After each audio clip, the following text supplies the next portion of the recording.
নমস্কার বন্ধুরা, আবারও চলে এসেছি ছোট্ট একটি ভিডিও নিয়ে। সকাল সকাল শাশুড়ি বৌমাতে মিলে খেয়ে নিলাম। কি কি খেলাম চলো তোমাদেরকে একটু দেখায়।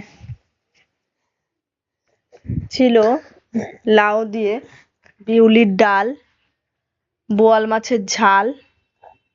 খাওয়া দাওয়া শেষ করে এদিকে দেখি ঠাম্মা নাতিতে মারামারি শুরু করে দিয়েছে। একজন না কাঁচকলা দেখাচ্ছে, আর একজন তো ঘুষি।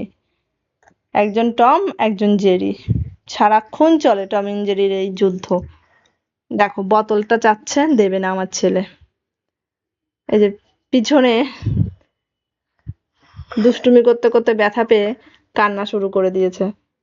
আমি বলি না, আমার ছেলে আমার বাড়ির অক্সিজেন। ও না থাকলে বাড়িটাই পুরো ফাঁকা। তারপরে স্নান দান করে স্কুলের উদ্দেশ্যে বেরিয়ে গেছে। লক্ষ্মী ছেলের মতো।